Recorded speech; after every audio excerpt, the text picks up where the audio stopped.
दौलतपुर नामक एक गांव में एक बहुत गरीब परिवार रहता था। उस परिवार में पति पत्नी और उनका एक बेटा रहता था। उस व्यक्ति को दिन भर काम करने के बदले 2 या 3 रोटियां मिलती थी। एक दिन जब वह काम करके घर लौटकर आया तो उसने अपनी पत्नी को 2 रोटियां दी। ये लो भाग्यवान, आज हमें सिर्फ 2 ही रोटियां मिली हैं। इसी से गुजारा करना पड़ेगा।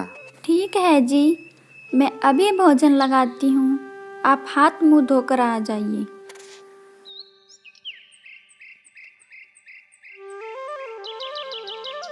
जब महिला घर के अंदर जा रही थी तब पीछे से आवाज आई। महिला ने पीछे मुड़कर देखा, तब घर के बाहर एक साधु खड़े थे।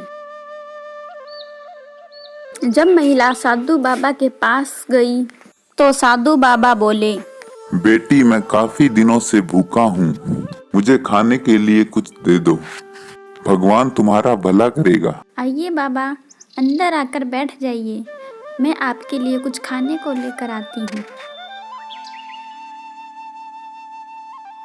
ये लो बाबा, आप यह एक रोटी खा लो। बाबा रोटी खाने लगे। फिर एक रोटी खाने के बाद बाबा बोले, बेटा, मेरी भूख अभी शांत नहीं हुई, मुझे एक रोटी और दे दो खाने के लिए। महिला ने बची हुई एक रोटी भी बाबा को दे दी। साधु महाराज उस औरत से कहते हैं, बेटा, तुम सदा सुखी रहो और सदा खुश रहो। जब साधु महाराज वहां से जाने लगे तब महिला ने पूछा, बाबा आप कहाँ रहते हो? तब बाबा ने कहा, बेटा, मैं गांव में बने शिव मंदिर में रहता हूँ। यह कहकर साधु बाबा वहां से चले गए। वह औरत चिंतित हो जाती है कि अपने पति और बच्चे को क्या खिलाएगी। वह रसोई घर में कुछ खाने को देखने के लिए चली जाती है कि कुछ खाने को है या नहीं।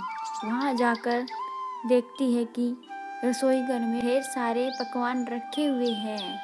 ढेर सारे पकवान देखकर वह औरत हैरान हो जाती है और अपने पति को आवाज लगाती है, सुनिए जी, यहाँ रसोई घर में जल्दी आइए। अरे क्या हुआ, क्यों चिल्ला रही हो, क्या है यहाँ?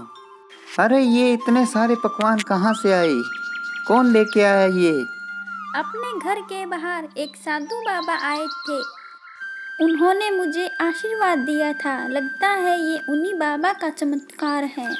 उन्होंने कहा था कि मैं गांव में बने शिव मंदिर में रहता हूँ। चलो भाग्यवान, हम उन बाबा से मिलकर आते हैं। ठीक है, चलिए जी। फिर वह पति पत्नी शिव मंदिर की ओर चले जाते हैं। शिव मंदिर में साधु बैठे हुए थे।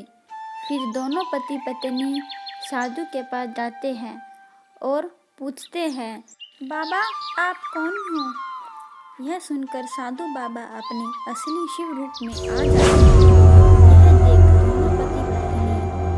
यह देख दोनों पति पत्नी भगवान शिव के चरणों में हाथ जोड़कर बैठ जाते हैं।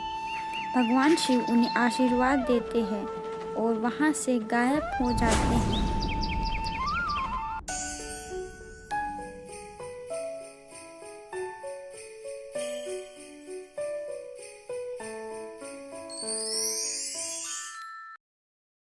अगर आपको हमारी ये वीडियो पसंद आई हो तो लाइक, शेयर और सब्सक्राइब करना ना भूलें और घंटे का बटन जरूर दबाएं। Thank you.